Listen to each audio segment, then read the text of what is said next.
Hello, welcome. This is the first episode of Timothy Chapman's book review. Today, I'm going to be reviewing this book here. It is Master and Apprentice by Claudia Gray. This book actually, super cool book. This is an exclusive cover to the book. I picked it up at Star Wars Celebration. I had to go really early in the morning to get it. And it's actually signed by the author, Claudia Gray. So, yeah, super awesome book. Was super thankful to pick it up, add it to my collection. Yeah, basically I went at like 7 in the morning, 7:30 in the morning, something like that, and had to get a wristband to come back later and pick up my copy of the book. So it was super cool, super fun to get to do that. But I just want to talk about the book a little, give my thoughts. First off, this is going to have spoilers in it. So that's the first thing I'd like to say. And I have notes down here, so if I'm looking down there at all, that's what it's for. So first off, Master and Apprentice is a book by Claudia Gray. It's a Star Wars book. It's set 8 years prior to The Phantom Menace. It follows younger Qui-Gon Jinn as he navigates to learn how to show Obi-Wan the ways of the Force and stuff, I guess is the way you could say it. The book has some smaller side arcs that end up all coming together in the end, but the main focus of the book is on Qui-Gon Jinn, Obi-Wan, and their relationship. Throughout the book, we're introduced to a myriad of interesting new characters. Some of these include Rael Alvaros, who's a unconventional Jedi who, after an incident, an accident where his old Padawan died because of decisions he made, he's been sent on a mission to be the,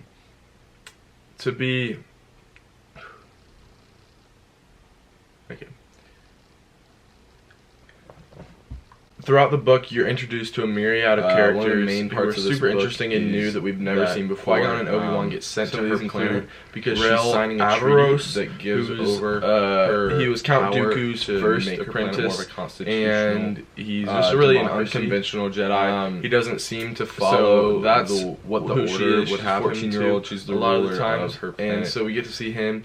One thing about him is his past plays a big role in what he does, and we may get into that a little bit here in the future. There's gonna be spoilers, but I don't want to make it too heavy on the spoilers so that people could still enjoy the book if they watch this beforehand. The next person we get introduced to is Princess Fanry. She is the ruler of her homeworld, Pajal, even though she's only 14 years old. Then we have two more characters who are super interesting, Rahara Wick and Pax Marifer. They're both jewel thieves, and they team up together, and they somehow get intertwined with this whole story by the end of it. Pax is a really interesting one because he was stranded in deep space for 18 years and raised just by these protocol droids. So the way he acts and interacts with people is super cool and funny and interesting and quirky kind of, because he acts almost like a protocol droid. So it's super cool. The main plot of this book is that they're opening up a new hyperspace corridor using the planet Pajal. I think I'm saying that right, I'm not sure. The ruler, Fanry, is going to be signing a treaty that gives away her power to a constitutional, or I don't know, it gives her power away using a constitution document. And the problem that arises though is there's a terrorist group that is trying to disrupt the treaty from going through, that's going to allow this hyperspace corridor to go through. One of the big parts is that the Circa Corporation is heavily involved in Pajal, and the Circa Corporation uses slavery and forced labor to get their work done, and because they're a private entity, the Republic doesn't do anything to stop them.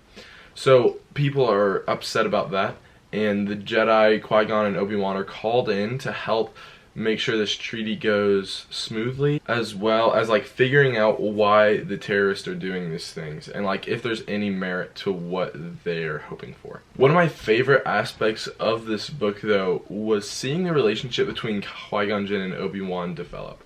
It was a super big part of the book because Qui-Gon Jinn and Obi-Wan are on very opposite sides of the spectrum when it comes to Jedi and the way they act.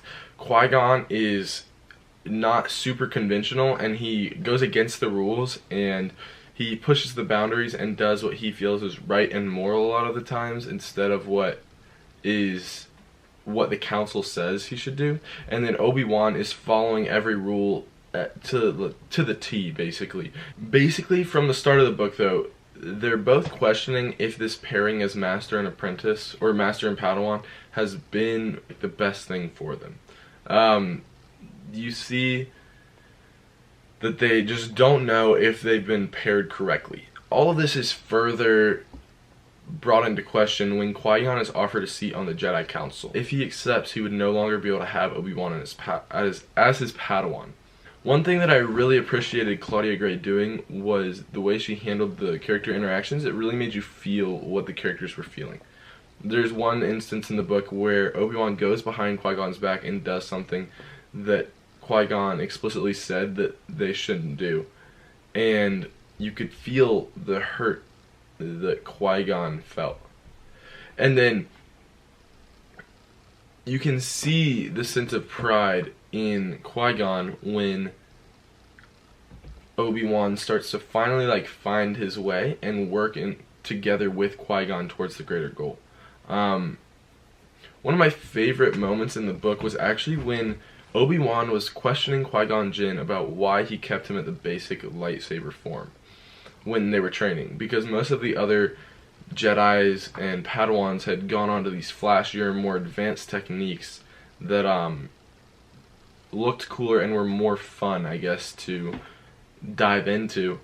And Qui-Gon didn't respond immediately, but when he did, his response was so evident that like he had Obi-Wan's best interest in mind. He was saying, I don't care if what you know is flashier, it looks cool. In the heart of battle, I want you to have the basics down so you can have the best chance of survival and getting things done, basically.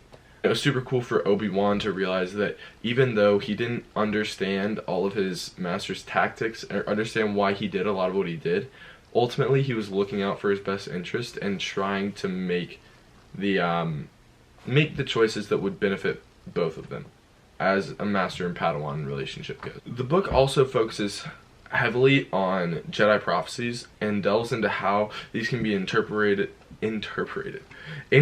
literally, and they questioned if the desire to know the future leads to the dark side. The way we're shown this is through these flashbacks where we see the time when Qui-Gon Jinn was Count Dooku's Padawan.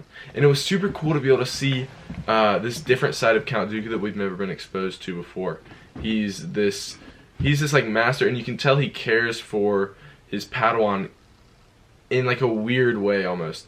And it was cool to see how Count Dooku was obsessed with the prophecies, and it kind of transferred over to Qui-Gon Jinn being enthralled, is what I'd say, by the prophecies as well. Star Wars Explained actually released a video where he examined some of the prophecies in this book and tried to relate them to different things we've seen in the Star Wars universe, and I think that was a super cool video. This book also has a ton of Easter eggs and callbacks to other material, films, books, or comics that we've seen in the larger Star Wars universe.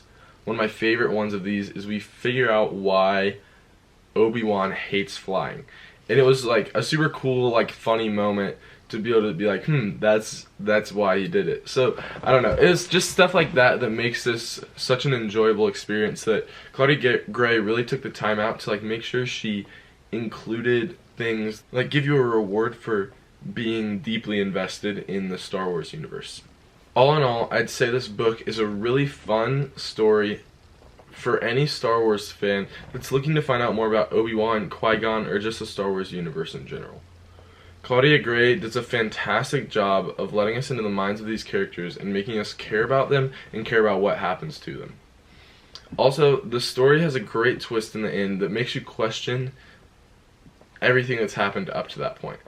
One thing that I would critique about it, though, is near the end there's a big scene that happens, like a big battle scene kind of, and we're dropped into it after it happens, and like they tell us about it after, and I feel like it was super cool to hear about it after, but I feel like we really missed a lot of the magic that came from, like, not the magic, I feel like we missed a lot of the cool action components that we could have gotten if they had just fleshed it out for another 3-4 pages and like let us into what was happening. That was really my only complaint about it, so I'd probably give it like a 4.5 out of 5. It was super fun and super great. So if you guys are Star Wars fans or you just want a fun little fiction read, pick up Master and Apprentice by Claudia Gray. Super great, super fun. Thank you guys for watching this really like different kind of video that I made. I hope you guys are fine with it. I don't really care if anybody watches it, honestly. I just kind of wanted to make it for myself. So thank you very much for watching. If you're still here, make sure you like, comment, and subscribe. Tell me if you guys would want to see any more of the books I read. Not all of them are Star Wars. Some of them are Christian books, like self-help books. I don't know. Weird stuff. I'm kind of all over the place when it comes to my reading. So I'm trying to get back into it though. So I think that's going to be all from me. Chicken Timder out.